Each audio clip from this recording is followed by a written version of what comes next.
کے بعد کی ٹھنڈی شام تھی۔ راولپنڈی کے ایک چھوٹے سے محلے میں عائشہ اپنے کمرے کی کھڑکی کے پاس بیٹھی خاموشی سے باہر دیکھ رہی تھی۔ سامنے گلی میں بچے کھیل رہے تھے، لوگ ہنس رہے تھے، مگر اس کے دل کے اندر عجیب سا شور تھا۔ عائشہ بہت محنتی لڑکی تھی۔ وہ صبح سے رات تک کام کرتی، گھر بھی سنبھالتی، اپنی چھوٹی بہنوں کا خیال بھی رکھتی اور ساتھ ایک پرائیویٹ کمپنی میں نوکری بھی کرتی تھی۔ مگر مسئلہ یہ تھا کہ اس کی ساری محنت کبھی کسی کو نظر نہیں آتی تھی۔ دفتر میں وہ سب سے پہلے پہنچتی، دوسروں کی غلطیاں بھی خود ٹھیک کرتی، کسی کا کام رہ جائے تو خاموشی سے وہ بھی مکمل کر دیتی۔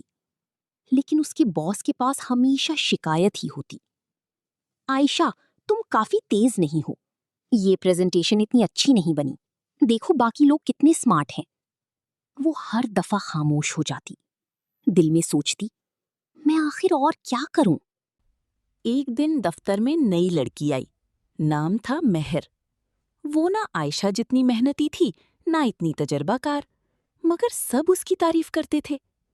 عائشہ حیران رہ جاتی، میں اتنا کچھ کرتی ہوں، پھر بھی کسی کو میری قدر کیوں نہیں؟ آہستہ آہستہ اس کے اندر خود پر شک پیدا ہونے لگا۔ اس نے آئینے میں خود کو دیکھنا کم کر دیا، ہنسنا چھوڑ دیا، حتیٰ کہ دعا کرتے ہوئے بھی اس کی آنکھیں بھر آتیں۔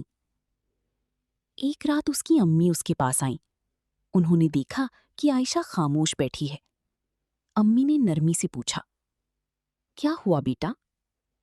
عائشہ کی آنکھوں سے آنسو نکل گئے۔ امی، شاید میں اچھی نہیں ہوں، میں جتنا بھی اچھا کرنے کی کوشش کرتی ہوں سب کو کم ہی لگتا ہے۔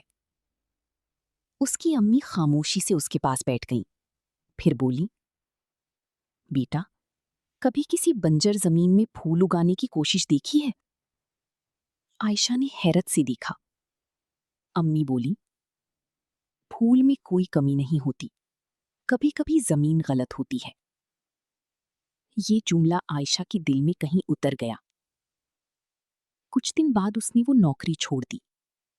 سب نے کہا، تم غلط کر رہی ہو، ایسی نوکری بار بار نہیں ملتی۔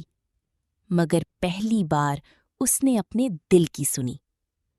کافی کوششوں کے بعد اسے ایک چھوٹی سی کمپنی میں کام مل گیا۔ تنخواہ پہلے سے کم تھی، دفتر بھی سادہ تھا، مگر ماحول مختلف تھا۔ پہلے ہی دن اس کے نئی مینیجر نے اس کی فائل دیکھی اور مسکرا کر کہا، آپ بہت منظم کام کرتی ہیں، ایسے لوگ کم ملتے ہیں۔ عائشہ چند لمحے خاموش رہی۔ اسے یقین ہی نہیں آیا کہ کسی نے اس کی تعریف کی ہے۔ آہستہ آہستہ وہاں سب اس کی عزت کرنے لگے، اس کی رائے لی جاتی، اس کے کام کو سراہا جاتا۔ ایک دن دفتر میں ایک تقریب ہوئی۔ مینیجر نے سب کے سامنے کہا، اگر ہماری ٹیم آج اتنی مضبوط ہے تو اس میں عائشہ کا بہت بڑا کردار ہے۔ پورا ہال تالیاں بجانے لگا۔ عائشہ کی آنکھیں نم ہو گئیں۔ اسے پہلی بار احساس ہوا کہ مسئلہ اس میں نہیں تھا، وہ صرف غلط جگہ پر کھڑی تھی۔ اسی رات وہ گھر آئی تو اس کی امی نے پوچھا، آج بہت خوش لگ رہی ہو؟ عائشہ مسکرائی اور آہستہ سے بولی، امی اب سمجھ آیا، غلط جگہ پر انسان اپنا بہترین بھی دے دے تو کم لگتا ہے، لیکن صحیح جگہ پر صرف اس کا موجود ہونا بھی قیمتی بن جاتا ہے۔ ہر وہ انسان جو اپنی پوری کوشش کے باوجود مسلسل نظر انداز ہو رہا ہو، ضروری نہیں کہ اس میں کمی ہو۔ کبھی کبھی مسئلہ ماحول، لوگوں اور جگہ کا ہوتا ہے۔ صحیح لوگوں کے درمیان آپ کی قدر خود بخود سامنے آ جاتی ہے۔